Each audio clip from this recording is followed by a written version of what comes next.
Naranasan mo na bang layuan ka ng iyong mga kamag-anak dahil wala kang pera? Yung hindi ka imbitado sa tuwing may kasiyahan? Kung ganon, itunghayan mo ang istoryang ito na tiyak ay kapupulutan mo ng aral.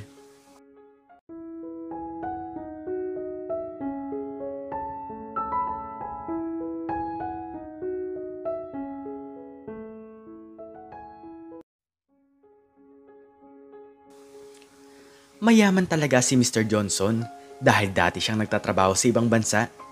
Marami na ang kanyang naipundar na kung saan ay nagiging dahilan ng mas lalong pagdami ng kanyang pera. Kahit na nga ang kanyang asawa ay nagawa niyang iwan, kapalit ang kanyang pagiging mayaman. Kaya ngayon ay ang dalagang anak na lamang niya ang kasama niya sa kanyang buhay na kung saan ay mayroong nobyo na isang magsasaka. Isang araw ay naglakas loob na si Patricia na ipakilala si Roberto sa kanyang ama.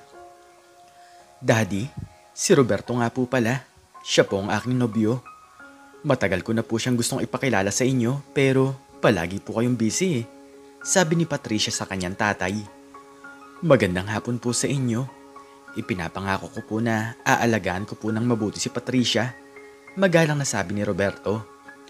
Gulat na gulat talaga si Mr. Johnson sa mga sandaling iyon. Tinitigan niya ang binata mula ulo hanggang paa. Hindi mo makikita dito na meron itong may pagmamalaki sa buhay. Takang-taka talaga ang mayamang lalaki kung bakit ito pa ang nagustuhan ng kanyang anak. Nagpakitang tao na lamang si Mr. Johnson dahil ayaw nitong masaktan ang dalaga. Pinakisamahan nito si Roberto at hindi niya ipinahalata ang kanyang panghusga. Maya-maya lamang ay nagpaalam na ang lalaki dahil malayo pa ang uuwian nitong bahay. Dito na sinimula ni Mr. Johnson na kausapin ang kanyang anak. Patricia, hindi naman sa pinipigilan kita na magkaroon ng boyfriend. Pero ano naman ang trabaho ng kasintahan mo? Tanong ng mayamang lalaki. Nakatira po siya sa probinsya at isa po siyang magsasaka. Ganon din po ang trabaho ng kanyang nanay at tatay. Sagot ni Patricia. Napabuntong hininga na lamang si Mr. Johnson matapos nitong malaman na mahirap lamang ang binata. Ano ka ba, Patricia? Kung pipili ka ng lalaki, bakit hindi yung mayaman na? Tingnan mo naman yang si Roberto. Hindi na nga mayaman, hindi pa gwapo. Pangiinsulto ni Mr. Johnson.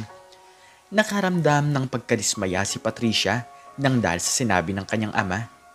Ang totoo kasi niyan ay sobrang buting tao ng kanyang nobyo.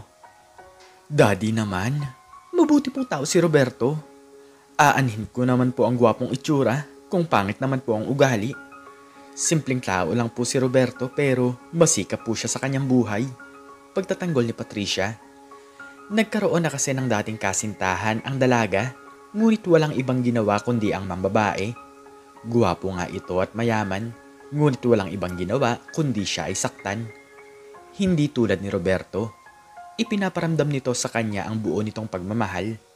Walang ibang pinagkakaabalahan sa buhay kundi ang tulungan ang kanyang mga magulang. Masayang masaya si Patricia sa simpleng buhay na ipinaparanas sa kanya ng binata. Ang palagi kasing sinasabi ni Roberto ay nagmumula sa Diyos ang lahat ng kinakain nila mula sa kanilang mga pananim. Wala itong kahit na anong bisyo, ngunit napapansin din naman niya na hindi naman mahirap ang kanyang nobyo. Simple lamang ang bahay ng binata at gawa lamang ito sa kahoy.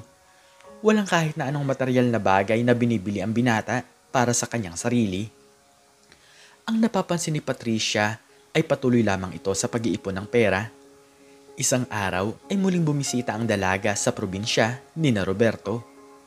Nakita niya naman doon ang kanyang nobyo na tinutulungan ang ibang mga magsasaka sa kanilang pagtatrabaho. Oh, Patricia, hindi mo naman sinabi na pupunta ka pala dito. Sana ay naipaghanda ka namin ng iyong makakain, sabi ni Aling Rosario na nanay ng binata. Hindi na po kailangan, tita. Gusto ko lang po talagang pumasyal dito. Ito nga po pala at may dala po akong pasalubong sa inyo. Magalang na sagot ni Patricia. Ito talagang si Patricia nag-abala pa. Marami naman kami mga pananim na pwede nating makain. Pero maraming salamat, iha, sabi ni Mang Diego na tatay ng binata.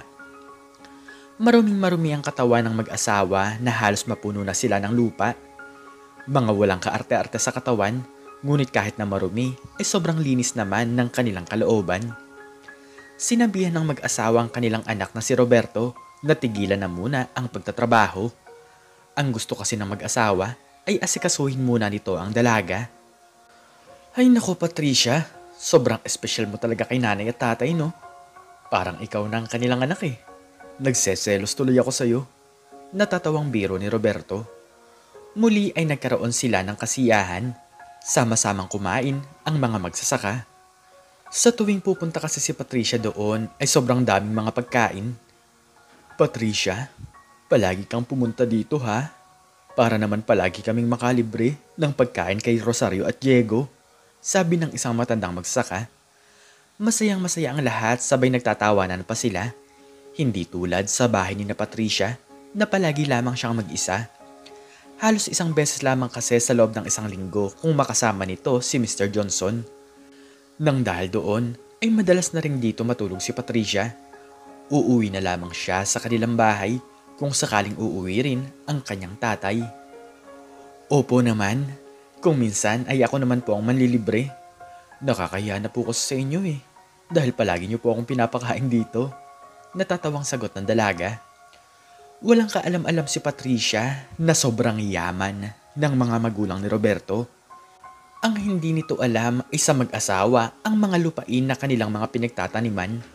Hindi kasi ugali ng pamilya ni Roberto na ipagmalaki ang kanilang mga kayamanan. Masaya na sila na nakakapagbigay sila ng hanap buhay sa ibang tao. Hindi na nila hangad ang mga material na bagay. Roberto, napapansin ko lang na iginagalang kayo ng mga magsasaka. Bakit parang ang taas ng tingin nila sa inyong pamilya? Nagtatakang tanong ni Patricia.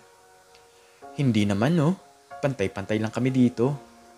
Alam mo naman na dito sa probinsya ay hindi naglalamangan ng mga tao. Para kaming isang pamilya na nagtutulungan sa pangaraw-araw. Mapagkumbabang sagot ng binata. Lumipas pa ang mga buwan ay palaging sinasabihan ni Mr. Johnson ang kanyang anak na hiwalayan na ang binatang magsasaka. Wala daw itong ibang gagawin sa kanyang buhay kundi siya ay pahirapan. Si Patricia daw ang magtatrabaho kung sakaling sila ay maging mag-asawa. Wala naman daw kasing pera ang pamilya ni Roberto at umaasa lamang sa pagsasaka. Isang araw ay matatauhan ka din Patricia. Hindi ka magkakaroon ng magandang kinabukasan kung ang Robertong yun ang pipiliin mo. Pag nagkaroon kayo ng problema sa pera, ay maghihiwalay din kayong dalawa. Sermon ni Mr. Johnson. Daddy naman, hindi niyo naman po gaano kakilala si Roberto. Tama po kayo at isa siyang magsaka. Pero sa kanya po ako masaya. Alam ko naman na gagawin niya ang lahat kung kami man po ang maging mag-asawa. Dismayadong sagot ng dalaga. Ipinakita ni Mr. Johnson ang kanyang mayabang na muka. Ang gusto kasi nitong ipakita ay siya pa rin ang tama. Sige, hahayaan na lang kita sa gusto mo Patricia. Hahayaan ko na kusang mangyari sa iyo ang mga sinasabi ko. Isang araw ay masasabi mo rin na sana pala ay sinunod mo na lang ang mga sinabi ko sa iyo. Natatawang sabi ni Mr. Johnson. Sige po, aasahan ko po yan. Papatunayan ko rin po sa inyo na magiging masaya po ako sa piling ni Roberto. Ang hiling ko lang naman po ay ang suportahan niyo ako. Malungkot na sagot ni Patricia. Lumipas pa ang mga buwan ay balak ng kausapin ni Roberto ang tatay ng kanyang nobya. Gusto na kasi nitong magsabi na magpro-propose na siya sa dalaga nitong anak. Walang kaalam-alam si Patricia na pasikretong kinakausap ni Roberto ang kanyang ama. Magandang araw po Mr. Johnson. Gusto ko lang po sana kayong makausap. Wala pong alam si Patricia na nandito po ako ngayon. Magalang na pagbati ng binata. Oh, at ano naman ang kailangan mo sa akin? Manghihingi ka ba ng pera para masuportahan ang aking anak? Pangmamaliit ng mayamang lalaki. Gulat na gulat talaga si Roberto mula sa narinig niya sa tatay ng kanyang nobya. Ngunit ipinagpatuloy na lamang niya ang pagiging kalmado upang maging maayos ang kanilang usapan. Gusto ko lang po sanang sabihin sa inyo na magpo-propose na po ako kay Patricia. Ipinapangako ko po sa inyo na hindi ko po siya sasaktan at higit sa lahat ay hindi ko po siya pababayaan. Lakas loob na sabi ni Roberto. Nang dahil doon ay napasimangot na lamang si Mr. Johnson dahil hindi rin naman niya mapipigilan ang dalawa. Bahala na kayo sa buhay nyo. Magpakasal kayo kung gusto nyo. Basta Roberto, gusto ko lang na malaman mo na ayaw ko sa mahirap na taong katulad mo. Wala akong pakialam sa nararamdaman nyo ng aking anak. Pangahamak ni Mr. Johnson. Sobrang sakit talaga para kay Roberto na marinig ang ganitong mga salita mula sa sariling ama ng kanyang nobya. Sobrang mahal niya si Patricia at ipinapangako niya sa kanyang sarili na lahat ng bagay ay handa niyang gawin para sa dalaga. Lumipas ang isang linggo ay isinama nito si Patricia sa bukid at masaya nilang tinitingnan ang mga bituin sa kalangitan. Gulat na lamang si Patricia nang lumuhod si Roberto sa kanyang harapan. Patricia, handa mo ba akong pakasalan? Kinakabahang tanong ng binata. Oo naman Roberto, mahal na mahal kita.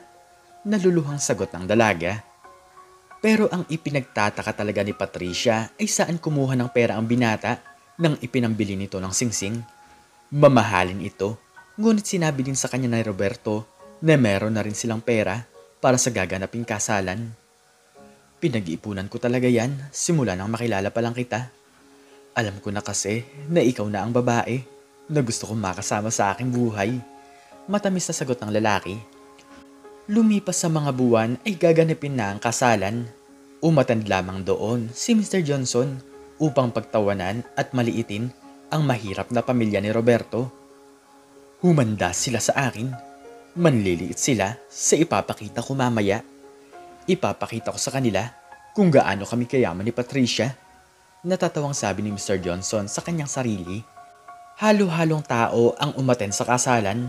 Naroon ang mga kamag-anak ni Patricia at naroon din ang mga kamag-anak ni Roberto, pati na rin ang ibang mga magsasaka. Iha, maraming salamat sa pagpili sa aming anak. Ipinapangako naman namin sa inyo na hindi kayo maghihirap. Nakangiting sabi ni Aling Rosario. Kahit na mag-asawa na kayo, ay palagi pa rin namin kayong susuportahan. Dagdag ni Mang Diego. Nang marinig ito ni Mr. Johnson ay pinagtawanan nito ang mag-asawa. Hindi daw pababayaan. Ang sabihin nyo na lang ay habol nyo ang pera ng aming pamilya. Pabulong na sabi ng mayamang lalaki. Bahadyang tinapik ni Patricia ang braso ng kanyang tatay dahil baka marinig pa ito ng mga magulang ni Roberto. Sa mga oras na yon ay ginanap na ang kasiyahan. Isa-isang nagsabit ng mga pera ang mga bisita sa likuran ng bagong mag-asawa. Sinasabi ng host ang halaga ng mga ibinibigay ng mga tao. Handang-handa na si Mr. Johnson na ibigay ang 5 milyong piso sa kanyang anak upang ipagmalaki ang kanilang yaman sa pamilya ni Roberto. Nanlaki na lamang ang mga mata ng mga tao sa laki ng halaga na ibinigay ni Mr. Johnson. Taas noon itong ipinagmalaki ang kanyang sarili sabay tingin sa mga magulang ni Roberto. Sa isip-isip ni Mr. Johnson ay walang kakayanan ang mag-asawa na magbigay ng kahit na 5,000 piso. Kaya ang tumayo naman ay si Aling Rosario at Mang Diego upang ibigay ang kanilang regalo. Hawak-hawak ng dalawa ang isang kahon na naglalaman ng pera. Isang kapirasong papel na kung saan ay titulo ng malaking lupain. Higit sa lahat ay 2 susi. Ang isa ay susi ng bahay at ang isa ay susi ng sasakyan. Natahimik ang mga tao sa mga sandaling iyon. Hindi nila akalain na ang mukhang mahirap na mag-asawa ay magbibigay ng ganitong mga pag-aari. Pati na ang host ng kasiyahan ay nanginig habang tinatanong kung magkanong halaga ang kanilang naibigay. Hindi na po namin alam kung magkano ang mga yan. Pero 10 milyong piso ang pera. Ang lupain naman ay 10 ektarya. 2 milyong piso naman po ang bili namin sa sasakyan. At halos 4 na milyong piso naman ang nagastos namin sa pagpapatayo ng bahay. Sagot ni Aling Rosario. Hindi alam ng lahat na mayaman pala ang pamilya ni Roberto. Simpleng mga tao, ngunit nakatago lang pala ang mga pera. Kahit na si Patricia ay walang kaalam-alam sa bagay na to. Ngayon lamang nalaman ng dalaga na sina Roberto pala ang may-ari ng malawak na lupain. Pinag-ipunan din naman po namin yan.